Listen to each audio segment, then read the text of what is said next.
I refused to let my girlfriend move in after she lost her apartment. Now, she says I abandoned her and lied. I, 28M, have been dating my girlfriend, 27F, for a little over 2 years now. Things have been good overall. We've had our ups and downs like any couple, but for the most part, it's been steady, supportive, and loving. We do not live together. I own my house. It was inherited from my grandparents a few years ago, and it's completely paid off. She had been renting an apartment about 20 minutes away. About a month ago, everything changed. Her rental situation blew up. Rent hikes in our area have been brutal lately, and her landlord raised the rent significantly.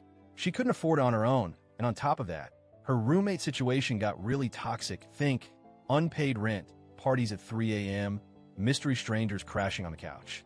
It all came to a head, and she had to leave on short notice. She immediately asked if she could move in with me, just for a while, until she figures something out. Here's the thing. I like living alone. A lot. I'm kind of a weird guy about my space. I always assumed I would only live with someone if I was married, or at least engaged. Even then, it would have to be intentional, not just because life forced our hand. I need my home to feel safe and peaceful. It's a huge deal for me mentally and emotionally. Plus, if I'm being honest, even after 2 years, I didn't feel like we were at the move-in together point yet. We hadn't had serious talks about the future, finances, or long-term plans. Things were comfortable, sure, but living together? That's a big step. So, I told her no, gently. I explained it wasn't because I didn't love her, but because I wasn't ready. I offered to help her find a short-term rental, or even cover a few weeks of an Airbnb while she got sorted. I really tried to show her I cared. I just couldn't sacrifice my boundary. She did not take it well. She blew up at me, said I was abandoning her when she needed me most, accused me of choosing my stupid house over our relationship. She moved in with a friend temporarily, but barely speaks to me now. Mutual friends got involved too. Some said I was selfish, cold, heartless. One even said, if you loved her, you'd make room for her. I feel terrible, but I also feel like letting her move in out of guilt would have been a terrible idea. Ida? Update 1. First, I wasn't expecting this many responses. Thank you to everyone who took the time to reply thoughtfully, even the ones who were blunt or critical. I read every comment. Some of it stung, but it helped. After sitting with everything, I realized now this situation revealed some bigger cracks in our relationship that I hadn't wanted to look at. We had been coasting, enjoying the day-to-day, but we never really sat down and talked about the hard stuff, where we see ourselves in 5 years, whether we want marriage, how we view living together. I assumed we were on the same page because we got along and spent a lot of weekends together. Clearly, we weren't. I reached out to her again a few days ago. I didn't want to leave things angry. We met for coffee. I explained that my refusal wasn't about not loving her or seeing a future. It was about how I wanted to take steps forward, with intention, not panic. She was still furious. She said it felt like I pulled the rug out from under her, that after 2 years, she thought we were already building toward a life together. She said me refusing to help in her time of need proved I didn't take the relationship seriously, that I played house but never intended to make her part of it. It broke my heart to hear that, but I don't think she's completely right. I do take relationships seriously. That's why I didn't want to rush into a major commitment under crisis. It became pretty clear we're fundamentally mismatched in what we expect from a partner. She needs someone who would have immediately said yes, no hesitation. I'm someone who needs space, conversations, intentional decisions. I don't think we're coming back from this. I'm heartbroken. I miss her like crazy, but I also feel a weird sense of relief. I see now that delaying serious conversations doesn't make problems go away.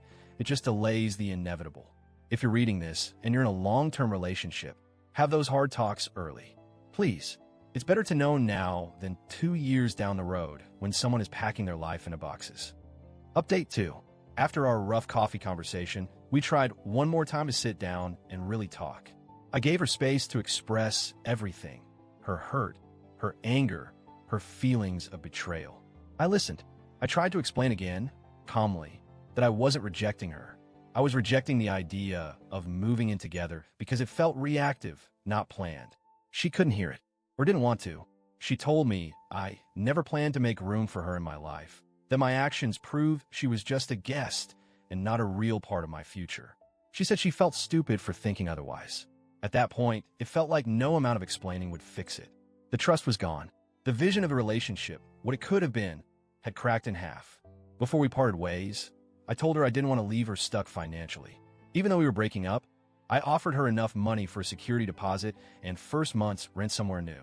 I said it wasn't charity. It was because I still cared, even if we weren't together. She accepted the money. I thought we were ending things amicably. I was wrong. Mutual friends started reaching out, asking what happened. Some were really accusatory. Why did you kick her out? I thought you two were moving in together. How could you abandon her when she was homeless? Turns out, she had been telling people a very different version of events. That we had plans to move in together. We didn't. That I kicked her out. She never lived with me. That I led her on for 2 years with promises I never intended to keep. It hurt. Bad. I didn't lie to her. I never made promises about living together. I thought we had an unspoken understanding that we were happy where we were, but apparently, she had built a whole future in her mind that I never knew about. I don't regret protecting my space. I don't regret setting a boundary, but I do regret not having deeper, harder conversations earlier. Maybe it would have saved us both a lot of pain. Final update. Some people in the comments, and even some real-life friends, asked, why were you so hesitant about moving in together after 2 years? Isn't that normal? I didn't answer before because it's personal. But after all this, I realize it matters to the story. The truth is, I have baggage. In my early 20s, I was in a relationship where we rushed into living together. At first, it was amazing, fun, exciting domestic bliss. But slowly it turned toxic, controlling, manipulative, emotionally draining. I lost myself trying to make it work. I stayed way longer than I should have because leaving felt like failing. When I finally got out, I promised myself 2 things. 1, I would never live with someone again unless I felt completely, deeply safe and aligned.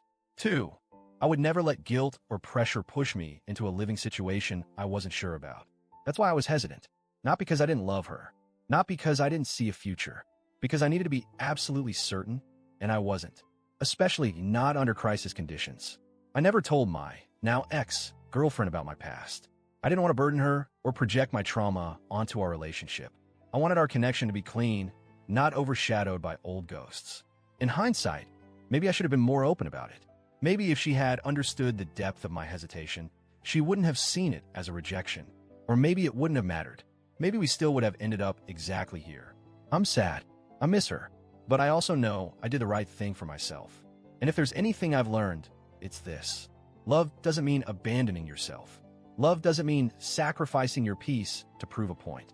And real partnership means building together intentionally, not just reacting to emergencies.